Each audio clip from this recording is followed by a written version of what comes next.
back to iFocus. తెలంగాణలో సరికొత్త చరిత్రను లిఖించి అధికారంలోకి వచ్చింది కాంగ్రెస్. తెలంగాణలో సంక్షేమ పాలనను అందిస్తామని ప్రజలకు పలు కీలక హామీలను ఇచ్చిన కాంగ్రెస్ కు ప్రజలు పట్టం కట్టారు. దీంతో ప్రజారంజక పాలనను అందించేందుకు కాంగ్రెస్ సిద్ధమవుతుంది.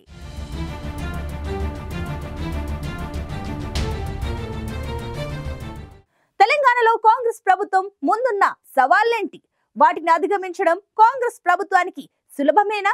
కాంగ్రెస్ ప్రకటించిన సంక్షేమ పథకాలకు నిధులు సమకూర్చడం సులభంగా సాధ్యమయ్యేనా?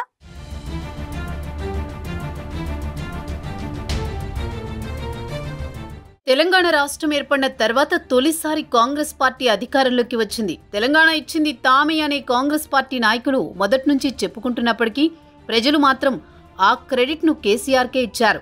తొలి 2 సార్లు కేసీఆర్ ని ముఖ్యమంత్రి పీఠంపై కూర్చోబెట్టారు. మూడోసారి కూడా కేసీఆర్దే అధికారమని బీఆర్ఎస్ భావించింది. కొద్ది నెలల క్రితం జరిగిన మునుగోడు ఎన్నికల్లో కాంగ్రెస్ పార్టీకి డిపాజిట్లు కూడా రాలేదు. అలాంటి స్థితి నుంచి అధికారాన్ని హస్తగతం చేసుకునే వరకు కాంగ్రెస్ పుంజుకున్న తీరు అత్యద్భుతం. తెలంగాణలో కాంగ్రెస్ అధికారం సాధించడం వెనుక ఆ పార్టీ ఇచ్చిన పలు హామీలు కూడా కారణమని చెప్పక తప్పదు. కర్ణాటకలో కాంగ్రెస్ గెలుపు వెనుక కూడా ఇలాంటి హామీలదే కీలక పాత్ర. అదే ఫార్ములాను కాంగ్రెస్ నేతలు ఇక్కడ కూడా అనుసరించారు. ప్రజల్లో అసంతృప్తి ఉన్న అంశాలను గమనించి వాటి ఆధారంగా హామీలు గుప్పించి కాంగ్రెస్ పార్టీ ప్రజలను ఆకట్టుకుంది. దీంతో కాంగ్రెస్కు అధికారం కట్టబెట్టారు తెలంగాణ ప్రజలు.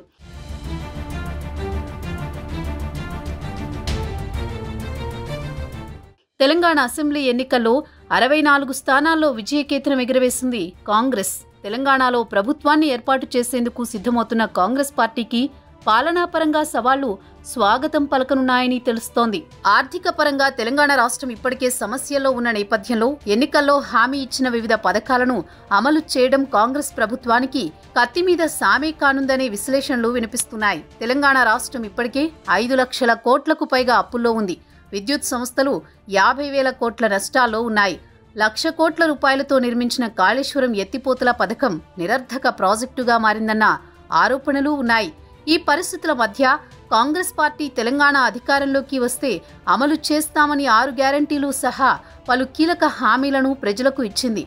అయితే ఇప్పుడు తెలంగాణలో కాంగ్రెస్ పార్టీ అధికారంలోకి వచ్చింది కాబట్టి ఇచ్చిన హామీలను అమలు చేసే మాటను నిలబెట్టుకోవాల్సి ఉంటుంది.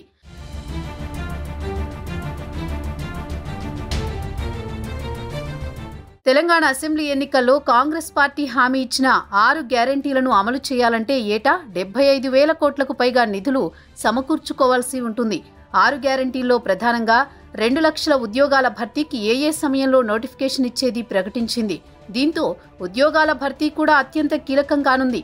ఇక విద్యుత్ సంస్థలు ఏకంగా 50,000 కోట్ల నష్టాల్లో ఉన్న పరిస్థితుల్లో కాంగ్రెస్ హామీ ఇచ్చినట్లుగా ప్రతి కుటుంబానికి 200 యూనిట్ల వరకు ఉచిత విద్యుత్ అందించాలంటే ఏటా 3,500 కోట్ల దాకా సబ్సిడీ రూపంలో డిస్కంలకు చెల్లించాల్సి ఉంటుంది. ఇప్పటికే 10,000 కోట్లను సబ్సిడీ రూపంలో డిస్కంలకు ఇస్తుండగా అదనంగా మరో 3,500 కోట్లు ఇవ్వాల్సి ఉంటుంది ప్రభుత్వం. దీంతో పాటు రాష్ట్రమంతటా ఆర్టీసీ బస్సులో మహిళలకు ఉచిత ప్రయాణం హామీని కూడా అమలు చేయాల్సి ఉంది.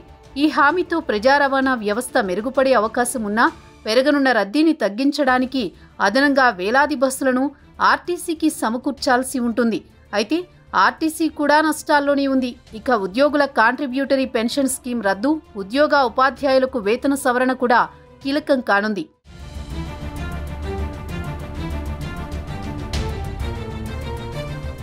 తెలంగాణ స్వరాష్ట్రంలో తొలిసారి అధికారంలోకి వచ్చిన కాంగ్రెస్ ముందు పలు సవాళ్లు కూడా ఉన్నాయి. తెలంగాణ రాష్ట్ర రాజధాని హైదరాబాద్కు ఉన్న బ్రాండ్ ఇమేజ్ను కాపాడుకోవడం, అంతర్జాతీయ సంస్థలను ఆహ్వానించడం, పెట్టుబడులు వచ్చేలా కంపెనీలను ప్రోత్సహించడం, శాంతి భద్రతల పరిరక్షణ రానున్న కాంగ్రెస్ ప్రభుత్వానికి అత్యంత కీలకం కానున్నాయి.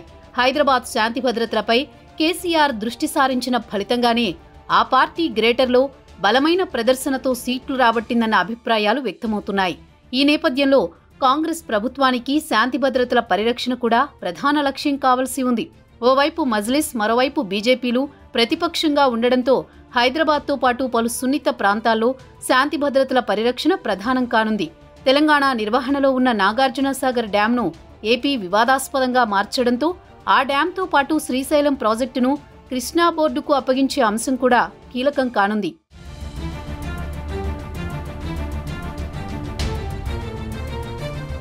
ఇక ధరణి వెబ్సైట్కు చట్టబద్ధత కల్పించే తెలంగాణ పట్టాదారు పాసుపుస్తక చట్టంలో సవరణల అంశం కూడా ఉంది. తెలంగాణ రాష్ట్రంలో రెవెన్యూ రికార్డులకు భూములకు లింకు లేకుండా పోయింది. దాంతో పూర్వ నిజామాబాద్ జిల్లాలో ప్రయోగాత్మక భూభారతి ప్రాజెక్టు రికార్డులకు చట్టబద్ధత కల్పించడం వంటి అంశాలు ముడిపడి ఉన్నాయి. దాంతో ప్రతి నిర్ణయాన్ని ఆచితూచి తీసుకోవాల్సి ఉంటుంది.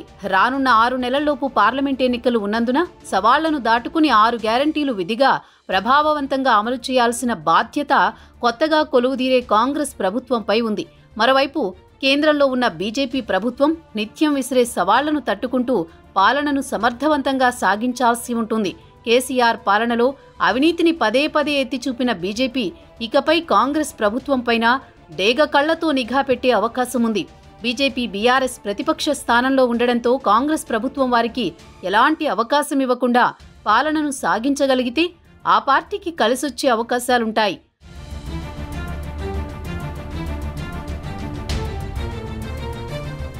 కాంగ్రెస్ ప్రభుత్వానికి ముఖ్యంగా నిధుల సమీకరణ చాలా ముఖ్యం. కాంగ్రెస్ ఇచ్చిన హామీలు మహిళలకు ఉచిత బస్సు ప్రయాణం, ప్రతి మహిళకు 2500 నగదు, 500కే గ్యాస్, రైతులకు రుణమాఫీ, రైతు భరోసా పెంపు వంటి వాటితో పాటు అనేక ఇతర హామీలు అమలు చేసేందుకు ప్రభుత్వానికి నిధులు చాలా అవసరం.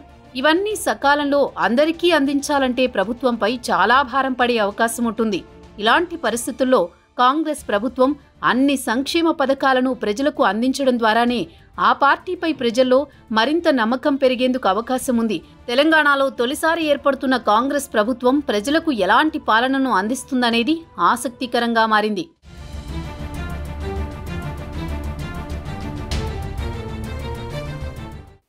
తెలంగాణ ప్రజలకు 6 గ్యారెంటీలు సహా పలు కీలక హామీలను ప్రకటించిన కాంగ్రెస్ ఇప్పుడు వాటిని అమలు చేసే సమయం వచ్చింది. అయితే కాంగ్రెస్ ఇచ్చిన హామీలన్నింటినీ అమలు చేయడం కాస్త ఆ పార్టీ ముందు ఉన్న సవాలే అని తెలుస్తుంది.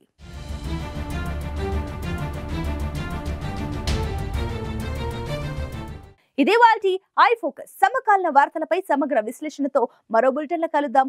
Until then keep watching I News. మీతోనే మీ వెంటే.